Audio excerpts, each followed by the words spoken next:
आदमी को घमंड हो जाता है।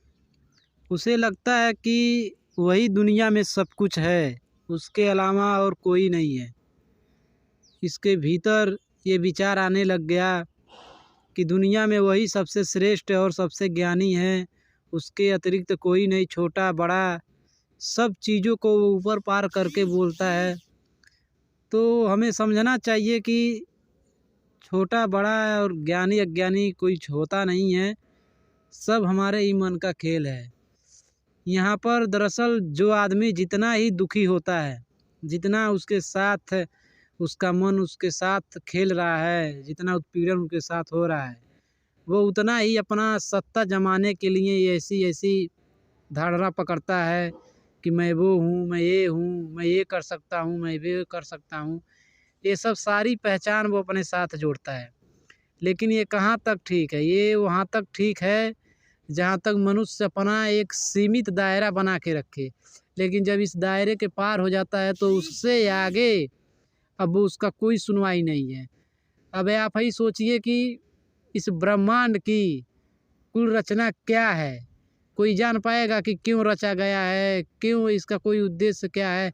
कुछ नहीं, कुछ नहीं पता है कि ये आसमान क्या है, धरती क्या है, कुछ नहीं पता। हाँ, इसकी वैज्ञानिक खोज जो हम कर चुके हैं, वो तो आदमी जान रहा है कि ये चीज़ है, ये चीज़ अपने काम के उपयोग के माध्यम से उसका शोध कर रहा है, तो पहचान में आ रहा है कि ऐसे-ऐसे हुआ है।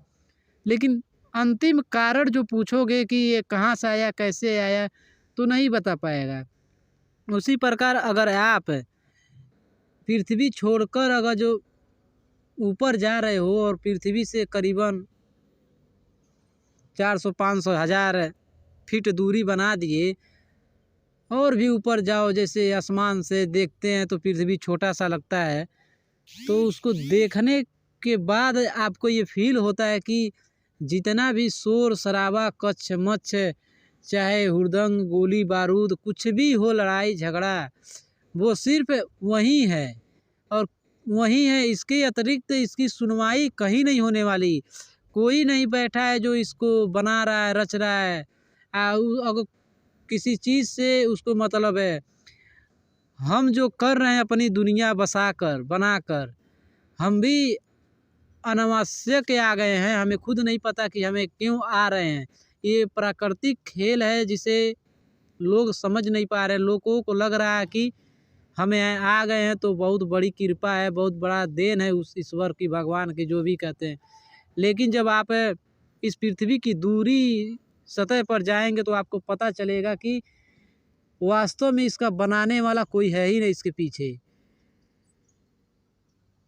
क्या कारण हो सकता है इसके बनाने या ना बनाने से?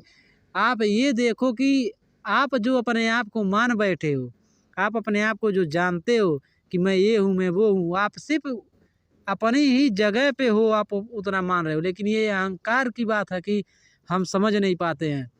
अभी भूचाल आ जाए या फिर ज्वाला फट जाए या फिर कुछ भी ऐसी आपदा आने लग जाए तो आप क्या करोगे? कुछ नहीं कर पाओगे, उससे बचने की तो सुविधा खोजोगे। ऐसे ही सदियों से, जब से मनुष्य यहाँ पे जन्म लिया है, प्रकट हुआ है, तभी से वो कुछ न कुछ जुगाड़ खोज कर यहाँ पर बसने की और जीने की ही प्रयास करता आ रहा है। और इसमें धीरे धीरे सभ्यता बढ़ती गई, मनुष्य ने बहुत बढ़िया बढ़िया चीज़ें अपने लिए निर्मित की, तो उसी में आ गया कि कोई रच रहा है, कोई बना रहा है। तो ऐसी बात नहीं, हमारे ही भीतर वो सब कुछ है, जिस चीज़ को ही हम कल्पना करते हैं पर हमें पकड़ में नहीं आता है। देखते हैं ऐसे सीधा सीधा आदमी को किसी को देखेंगे तो कोई हंसता हुआ नहीं दिखाई देगा, लेकिन वो हंसता है। कोई रोता नहीं दिखाई देगा, लेकिन वो रोता है। कोई क्रोध नहीं करते दिखाई देगा, लेकिन उसको भी क्रोध आता है। तो ये सब चीज़ें हमारे भीतर हैं। हम बस ऊपर ऊपर से जीते, हमें लगता है कि हम ही सब कुछ हैं, लेकिन ऐसा नहीं है। प्रकृति चाहेगी, उसका अपना मत है, उसको हमसे कोई लेना देना नहीं है।